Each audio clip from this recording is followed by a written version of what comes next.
Hello, and welcome to FI for Kids, a podcast about starting and guiding your kids on the path to financial independence. I'm your host, Dominic DeLacqua. Our guest today is Jeremy Cork. Jeremy's an accountant and a tax manager for a firm that provides accounting services to nonprofit organizations. He also has a side business consulting with individuals on their budgets. In fact, we have an entire episode with Jeremy where we discuss the value of budgeting and the importance of knowing your expenses so that you can make smart choices about your spending in order to have more left over at the end of the month that you can invest and then hopefully reach your FI goals faster. So welcome, Jeremy. Thanks for coming on the show. Yeah, thank you very much. Glad to be here. So today we're going to have a more personal conversation with Jeremy. We're going to talk about what he learned from his family growing up about money, and then what he and his wife are teaching their kids about money today. So, Jeremy, let's just start with you telling us what you remember and what you learned about money from your family when you were a kid, whether that's direct things that you guys discussed or that your parents taught you, or it was more intangible things, things you picked up from conversations, or just the general feeling about money in the house. Yeah, so things that helped me learn about money or be more responsible. The first one is that I can recall I was probably 8 or 9 years old. We actually lived in like an old trailer house, and for whatever reason, my mom she would give me her old checkbooks that had checks that were still there from like a closed account from years ago or whatever. And Mhm. so anyway, I started playing with them for whatever reason, and I don't know if I taught myself how or she taught me how, but I learned how to write a check, like at 8 or 9 years old, just kind of scribbling a name and the amount and Hmm. learning what goes on the different lines and signing it and things like that. I mean, so obviously it wasn't really money, but it was a kind of I guess, a relatable experience, at a young age about how money works and just kind of trying to build a relationship with it. The Mhm. second one is that probably when I was 10, maybe 11 or 12, somewhere around there, on Saturdays you'd go to the mall, and my parents would give my sisters and I like $5, and we get to walk around the mall and go to different stores or whatever we could find for $5. And I'd usually walk into the baseball card shop and spend it on baseball cards. Mhm. But that was kind of a tangible experience where I had a set amount of money, and if I wanted something, I'd kind of think ahead, plan for it, in that instance, and decide, okay, do I have enough money for this? Can I buy this? Can I buy that? If I can't, what can I buy? So then the result of that was I'd have to part with the money, right? I had to physically give the money to the cashier, and then it was gone, but I Yeah. had something in return for it.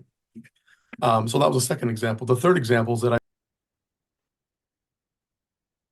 in middle school, my mom started giving me like lunch money, cash lunch money. It might have been $10 or $15 a week or $20, at a time or whatever. And I'd have to manage it over several days or a week to a week and a half. Myself, I'd take it to school and I'd buy my lunch with it. And, whatever I had left over, I had to use it for the next several days.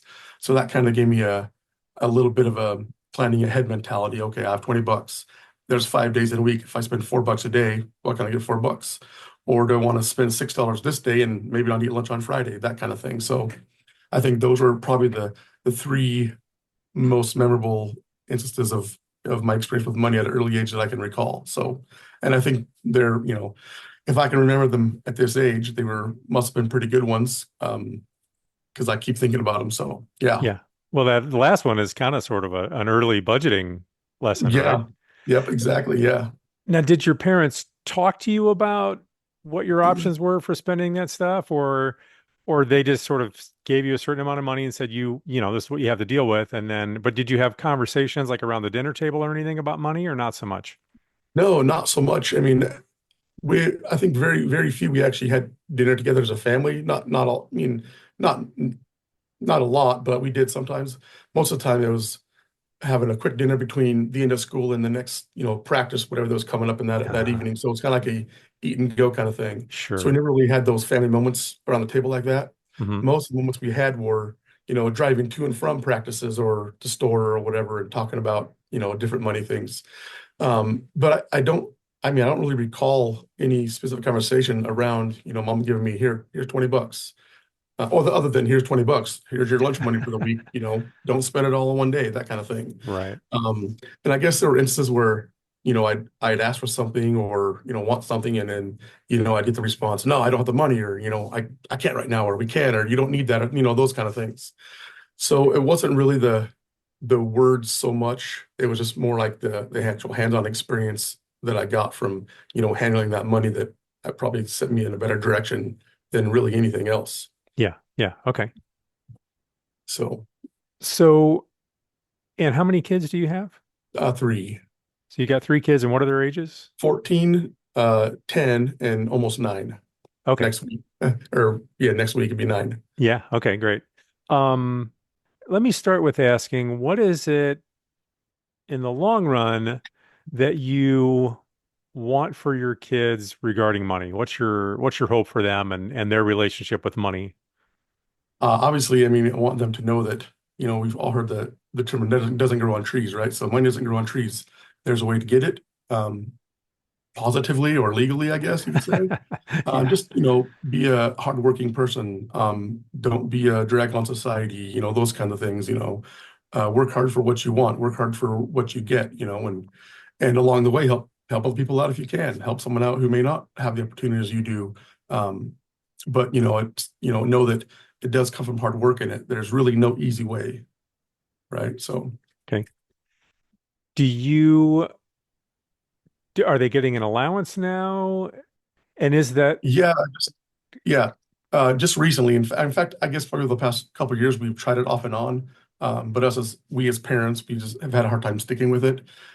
I think mostly because we're just go, go, go, and we're not really home for any tangible amount of time other than right before bedtime and those kind of things. yeah. But for the past probably since the beginning of the school year, or I mean, probably a little longer than that, we've had like, set chores and a set allowance amount, per week or per month.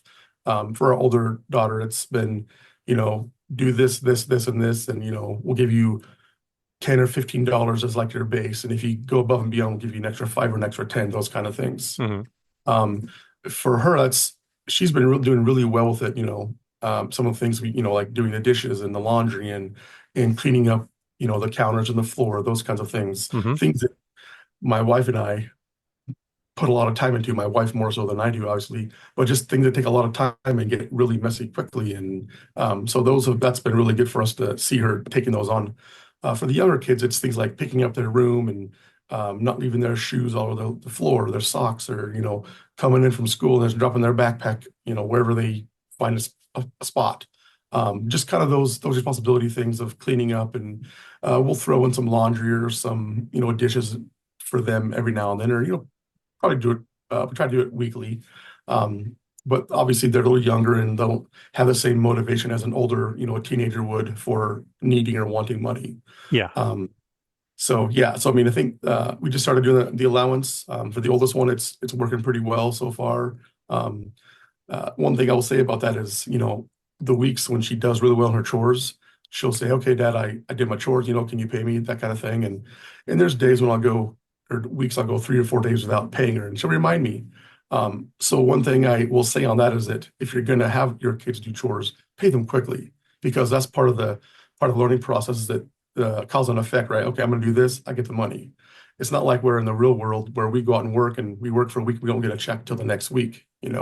Hmm. So with younger kids, it's, pay quicker so that they really see the value in the work they're doing for the money they're earning. Make that so they see that relationship between Yep, what they're doing. exactly. Yeah, yeah. Yeah, Well, it sounds like she's incentivized to do more stuff, and that she's grasped that understanding of that, and then she's using that as a tool to, like, well, okay, I want a little bit more money. I'll do these things.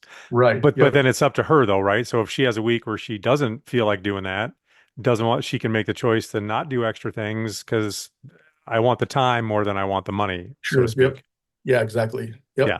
Yeah. Well, that's good, right? Because then it's right. She's learning she has some control over that. And Choices. Yep. and yeah, choices, and then determining, well, what she values. And in this case, right, these are sort of small values, so to speak, and those things can ebb and flow a little bit from week to week. So Yep. that's also an important thing at her age, right, as a young teenager to start to understand. So that's cool. That's right. Yeah. Yeah. Yep. Yeah. Seems like whenever she sees a new pair of shoes she wants, or a new jeans, something like that, that she thinks she wants, that those chores start getting done much quicker. Yeah, yeah, sure. Mhm.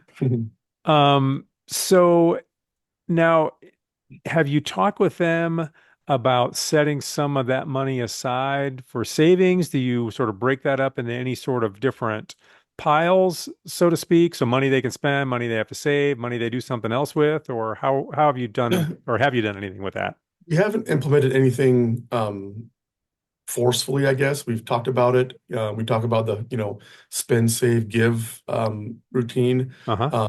And there are times when, we go to church. So like if they go Wednesday nights to the youth services or whatever, we might give them a few dollars to to give for that day. Or up in there on Sunday school, they might have like an offering for something that's going on in the church. And they'll say, hey, can I take $3 or $5 from my piggy bank? And I'm like, oh, okay, sure, that's fine. Yeah. But nothing real set in stone. We've definitely talked about it a lot, talk about, spending and saving and making sure that, you're not just blowing everything you're earning. Hmm. And they know that we tithe, that we give. So, I mean, I guess all the seeds are there. They know about them. So just, I mean, I guess kind of on their own time, when they decide, what to do about that. But there might be a time when they're older, when our oldest one is a little older, we might start saying, okay, start saving up for this or that. I will say this, so a couple of years ago, our oldest, when she was, I don't know, 11 or 12, all her friends had phones, right? So like at 10 or 11 years old, they all had phones, and we had her put our foot down. We're not buying you a phone. You don't need one. Hmm. Um, for whatever reason, we did get her like a Gab phone. It's like a phone that has no internet. Yeah. So she can just call and text on it, and only numbers that we put into the phone so they can communicate with us. Yeah. So we did that. But then we got to the point where we decided, okay, maybe she's responsible enough for an actual phone. We made a deal with her that, if however much money she saved for a phone up to a certain amount, we would match it basically, right? Hmm. So she was able to save $300 for a phone within, I'd probably say 9 months or so. And we matched it and we got her an iPhone. It's an older model, right? Hmm. Not the newest one. But so she's got that, and she had to work for it, save up her own money for it, and we helped her out. But she was really motivated to to do chores and babysit things like that. I have actually had been bringing her to me to work with me in my office, on her days off of school or a few times in the summer, just paying her kind of for some filing and things like that. So that kind of gave her a little bit of sense of working for her money as well. Yeah. But she saved the money up, and I mean, I think it was a great experience for her. So Yeah. I mean, it sounds like they're learning quite a lot, but it's not necessarily from direct teaching, hey, we're doing this for this reason. It's more based around incentives and also modeling, right? Like yes, so you yep, talked about the example, spend, yeah. save, give. So the give part is something that obviously you've talked about to some extent, but also they're seeing their parents do it and you're helping them with some of that. And so Mhm. some of what you're a good part of what you're doing actually sounds like just sort of good modeling from your actions. Yeah, yeah, definitely not. Like I've mentioned our last episode, there's lots of resources online, but there are several resources that say, I think there's one quote, I think it might be from one of the Rams people that says, more is caught than taught, right? Hmm. So more is caught meaning by example, right? So the things actions speak louder than words, so to speak. So if you're doing things that they can see and it's a tangible, something they can repeat and do themselves, they're able to do it that way rather than just listening to me talk about words and them trying to figure out what to do with those words. So yeah, I think we do talk about certain things, but I think more as just kind of as an example and kind of what the things we do and how they're seeing us handle money. So Yeah. Okay. Have you talked to them at all? I guess maybe a couple of questions around this. Have you talked to them at all about planning for their future? And or have you and your wife done anything to start sort of planning for their future? Like have you done anything with 529s or any sort of investment options for them or not yet? Nothing specific yet. We've mentioned it more than once in the past couple of years. We just haven't done it. Especially like college planning, right? We haven't taken much actions toward that. We have, money in savings that we could start a college fund for them at some point, which we'll need to do. We definitely need to do that. Obviously, with the older one being a freshman now, she's only got a few more years left. Um, But as far as the college planning and things like that goes, we just have talked about it. Nothing, no hard examples or strategic actions have taken place yet. But yeah, that's something that we'll need to do, soon. So, Yeah. It's tricky, especially because it sounds like you guys are busy. What, just out of curiosity, what activities are the kids involved in? oh goodness. So, Uh-huh. my job keeps me fairly busy. You know, 8+ hours a day, and during the busy seasons, I'm working, most Saturdays and sometimes Saturday and Sunday. Our oldest is on a competitive dance team, so she dance season is basically from the first day of school to the last day of school. So it's like from September through May. And her practices are 4 nights a week for 2 to 3 hours a night, Oh, depending that's a on lot. yeah, depending on what time of year they're in and what classes she's doing. Hmm. And then in the spring, we travel, or the dance team travels probably at least 3 times out of state to different competitions.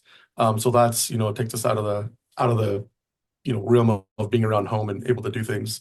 And then our two other kids, they play various sports, basketball and volleyball, and then baseball and football for the youngest one. So it seems like there's very few breaks around the year where we don't have anything going on. And when there are, we just kind of want to chill and Yeah. Oh, I bet. kind of not make any plans, specific plans to do anything. So And I know we've talked on the last episode, we talked about debt, and you talked a little bit about your history with debt. That's how you got into budgeting, and I mhm. had similar struggles early on. Have you talked with your kids about how to manage debt at all? Um, I think just the oldest probably has more of an idea of what that's like Hmm. than the two young ones do because you know being 14 now, we've been out of debt other than the house for 6 years or something like that. Hmm. Up until then, we just been paying off student loans. We had credit card debt, but most of that was gone earlier. Just in the student loans were the last thing we paid off.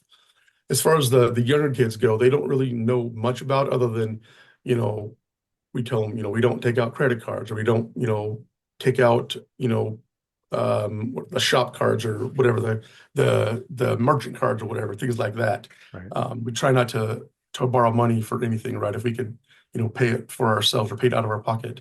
They know we have the house debt and, that's just our mortgage. And so that I think the biggest point you try to make with them is don't get yourself into debt because it'll make your life, in the long run more difficult if you get buried under it and don't know enough about money to pull yourself out. But I think as they get older, we'll have more and more opportunity to pick topics to discuss with them about, certain things like one coming up for our oldest is, school debt. We've been talking about writing scholarship letters and trying to get as much as from there as you can. Um, for myself, I did a few scholarship letters. I didn't really get any major ones. I had got a few $1,000 ones here and there, but most of my school debt was loans that was in my name. Like my parents didn't have a college fund for me at all, so it was all on me, which I think going through that probably makes me have the mindset even more so of don't get student loan debt if you can avoid it. Hmm. Get a summer job if you need to save up a few $1,000s for the next semester, things like that. Um, so I mean, we're not really. I mean, we don't really teach them about going into debt as a tool to survive. Or I know people talk about debt being a tool, which I can see that it is. But when you're 9, 10, 11 years old, you don't need to know that debt's a tool. Yeah, oh, sure. Oh, yeah, absolutely. Yeah, So they just know. So again, it's sort of more just things they're picking up in tangentially from conversations. So yeah, it's just the things like, somehow it comes up. Yeah, because kids hear things, or why can't we do this, or hey, there's this yep, deal for this card, and then you just have the conversation. No, we don't do that. We don't want to have yeah, a bunch good. of credit cards because that, whatever you explain to them, and then they kind of pick up on that just as things come up.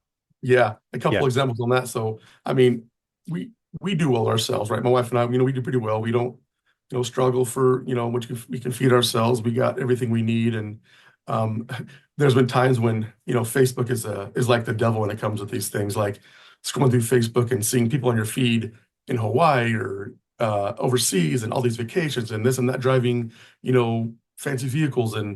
And my wife asked me sometimes, she's like, what are we doing wrong? why can't we have these things, right? I mean, that's a legit thought. Like, why? I'm like, Aubrey, or, we we don't, I bet they're in debt. They'd probably pay $1,000 a month for those Yeah, things. that's And my right. son, same question. He's like, Dad, why can't we get a motorhome or an RV and have motorbikes or, dirt bikes and travel all the time? And I'm like, well, bud, because you know, we're not paying for those things. We're not in debt for those things. Most people driving around probably are, and we're not. So we're choosing to do different things with our money rather than to go into debt with it. I Right. mean, And your yeah, I wife feel said, like that's a good lesson, but no, I think that's a great yeah, lesson because your wife is a nurse, right? you're correct. Yeah, Yep. so you guys are, you have a good middle, and you're an accountant, she's a nurse, so you Yep. guys have a good middle class Yep. income, right? I'm sure you're leading, pretty normal middle class life, but you're doing it without debt. Because I think you're right. We've had that conversation with our kids that a lot of people around where you see kids you're in school with that they have all this stuff, like Yep.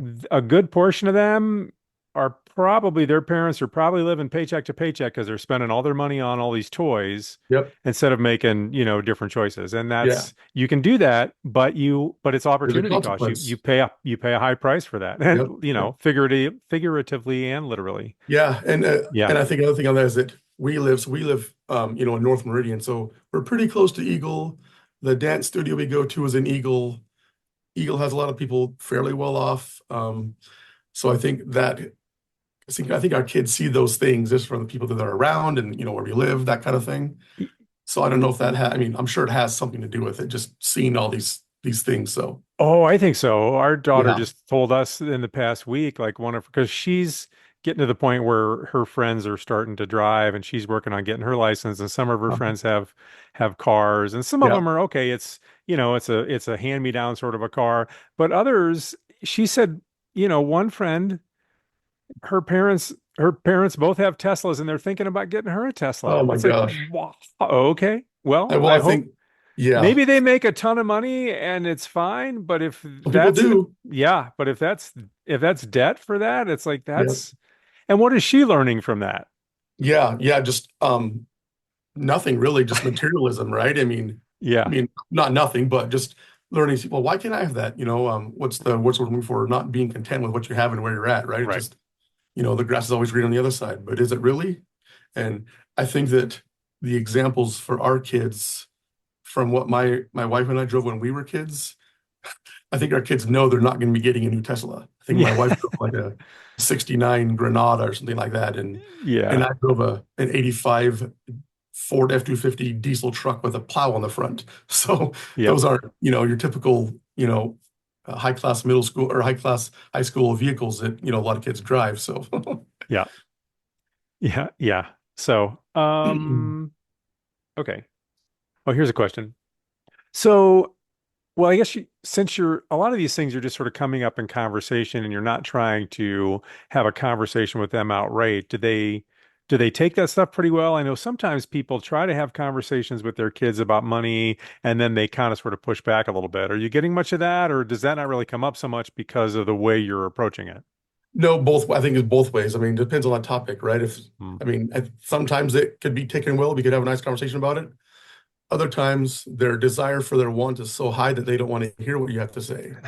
Um, Oh yeah. so one example, my son, he plays he plays Roblox a lot, and they have a lot of car games. So a lot of these games have, fancy cars and Formula One cars and supercars and all these things. And that kid knows more about cars than I ever have or ever will. And Hmm.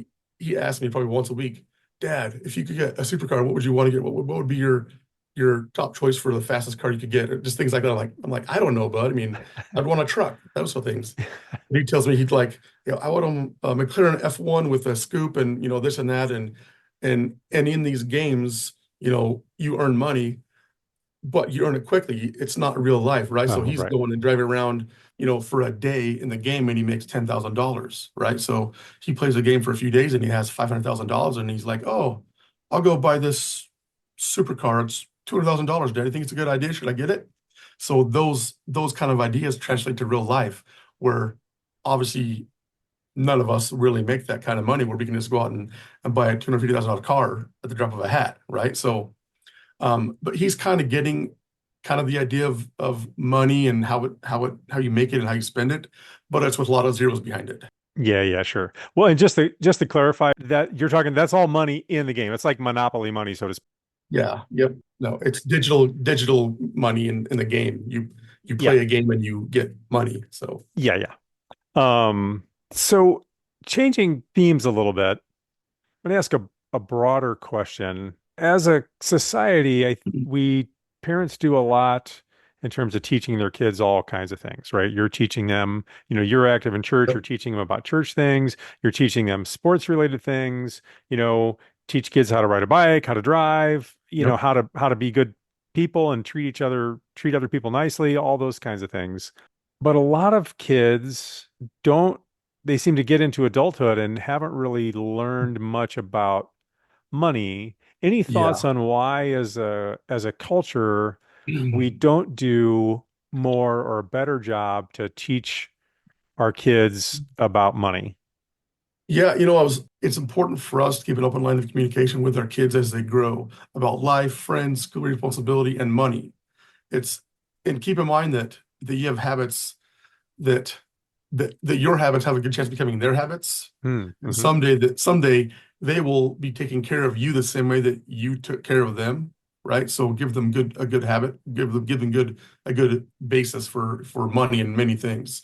I think, years ago when money in society started coming, when individual homes started becoming a thing and people could buy their own cars and appliances and TVs, for some reason money had become a taboo topic. Like you don't talk about your parents' money, right? Right. Um, For and that was generations, kind of, that was the case. and what? For generations, that Yeah, was the yeah. case, right? You didn't, And you didn't talk yep, about money. yeah, I mean, you didn't ask, I mean, I didn't really know how much money my parents made, while I was growing up. I mean, I Hmm. had no idea. I mean, I had an idea, but I didn't put numbers to it at all, right? That was just how previous generations were. But I don't know if it's because everything is digital now. For whatever reason, I mean, it's kind of changing. I don't see the topic of money as such a topic that shouldn't be discussed. I think there's that you can have levels of discussion to have with kids at different ages, right? So if they're really young, you just want to kind of give them a cursory view of money and what you do. As they get older, you can go into a little bit deeper detail about how money works and the pros and cons of this and that and because someday they're going to be making their own money, right? So we know that there's a lack of education, financial education in our schools for kids. During my time in high school, I think I took a one semester budgeting class, but it wasn't really anything in depth, right? I mean, it was very overview. Yep. At that point, if you're a senior in high school and you don't know anything about money, you're going to come out of high school, you're going to graduate and get a job, probably, right? And you're going to get your first paycheck. And you're going to look at that thing going like, all right, I'm going to Hmm. go blow this money. You have no idea how to read your paycheck, what the taxes, withholdings, and deductions, what those things are. You have no idea what gross and net are. And most chances are you haven't made a budget. You don't know how to plan ahead. And you're just going to go, spend that paycheck probably quicker than you should, and not put anything aside or not save any. It's just, and I think that's changing a little bit. The last, probably 10 years or so, there's been more and more push for financial education in schools. So I think it's changing. But there's even people, that are 30 and 40 years old that still don't manage their money well, Oh, absolutely. right? Um, so I mean, talking about money, I mean, in my job, my role, I love numbers. Numbers is my life. I talk about Sure. money all the time. But like if your parents, I don't know, for whatever reason, there's something that's preventing them from wanting to discuss money. Yeah. Um, and I think it is at a detriment of the younger generations who aren't getting that, experience or, chance to learn about it at a younger age. Yeah, I So think they, it's, sorry, yeah, go ahead. yeah, I'll say they go through life, in their elementary school years and their middle school years and not really having any interaction with money at all until they're forced on it and it's too late to even make good decisions. Well, it's So easy to fall into bad habits really quickly, right? yeah, And because the thing about money is there are at least two things that are important, I think. You need to have some basic knowledge about how it works yep, and that you have to You can't just spend everything that comes in because at some point your expenses are going to go up. You're going to want to do more things, move out on your own, get a nicer car, whatever it is. And if you don't, or something unexpected happens, and if you don't have some money set aside, that creates a Yeah. problem. Then that's an Yeah. easy way to get into debt because, oh, my car broke down. I didn't have any money set aside. Okay, I'll Yep. use this. I'll get this credit card that I keep getting these offers for, and now you're into debt. And if you don't, so the second part Yep. is you also have to have some discipline. It's like Very exercise, much. right? Yeah, And if you've absolutely. never learned those habits, then it's so easy to, when you're young, especially, to get into trouble. Yeah. So, Yeah. I mean, it's easy to, like I said, easy to get a credit card. I mean, I think nowadays kids are getting credit card applications in the mail, in late high school years. yeah, That's just nuts. I mean, I I don't know. I mean, I guess I know why credit card companies are doing it because they see easy targets and they know yeah. that, a kid is going to apply for that, whether they have an income or not. I mean, it's it really is bad for those kids. Well, yeah, the kids are going to apply for it. They're likely to Yep. use it and not pay the balance off. And then Yep. the credit card companies are not that the credit cards company, I mean, they're operating sort of within the parameters Yeah. of what's legal, right? But then that's where we're back to, well, it's incumbent upon us as parents to help teach our And teach them. kids Yeah. not to do that and why. Because right Yep. now, if you're paying 20, 23, 26% interest on this money, it's like, man, it's hard to dig out of that hole. Yep. Oh man. Yeah, for sure. So, um, Scary to think about. yeah, yep, sure is. Any any other final thoughts? I mean, I think that, just from my point of view and my experience, I don't want people to not discuss money with their kids. I think it's very important, just like I said, anything else, right? Their friends and life and school and it's kind of one of those core topics that you really need to know about if you want to, have a successful life, or not even be successful, just survive. You Yeah, really need to know some of these things. Um, so don't shy away from the topic. Just, you know, if it's not natural for you to bring these things up to your kids, I mean, maybe get some help, a relative or an older sibling or somebody. Just, you know, give them a book. And there's tons of resources for kids online about introduction to money and budgeting and things like that. yeah, Don't see it as a negative topic, right? I mean, it's part of everyday life. Everybody needs money, knows money, sees it, hears it, wants it. So I mean, I guess embrace it. So so that they're not struggling. yeah, yeah. So Well, good advice. So, uh, I think we can close it out there. So, yeah, thank you, Jeremy, for coming on, yeah. talking about what you guys are doing as a family, and you're doing some good stuff in terms of modeling good behavior and good habits for them. So I hope that's so. When good I'm when stuff. I'm retired, I'll find out. Okay, great. All right. Thanks a lot. Yeah. Thank you for listening to this episode of the FI for Kids podcast. Please tell a few others about the show, and if you haven't already, please subscribe at Apple Podcasts, Spotify, our YouTube channel, or wherever you get your pods. If you have questions or comments, I'd love to hear from you. My email is dominic@fiforkids.com. That's DOMINIC at fiforkids, all one word, .com. You can also follow and connect on most social media platforms. Our intro music is courtesy of Douglas Cameron, and our exit music is provided by the Zoo Human Project, including our holiday theme tunes for the next few weeks. Please check out the musical friends of the pod at Spotify. Thanks again, and we'll talk next week. The weather outside is frightful, but the fire is so delightful. And since we've no place to go, let it snow, let it snow, let it snow.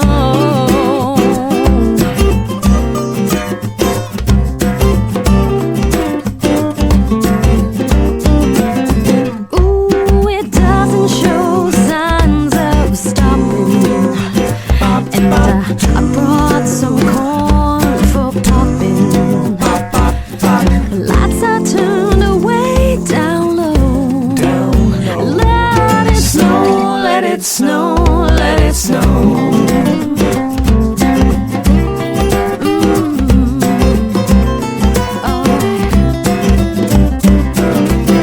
When we finally kiss goodnight, how I'll hate going out in the storm. Can't stand it, can't stand it. But if you really hold me tight, all the way home I'll be warm. The fire is slowly dying, and my dear, we're still goodbye. But as long as you love me so, let it snow, let it snow, let it snow, let it snow, let it snow, let it snow.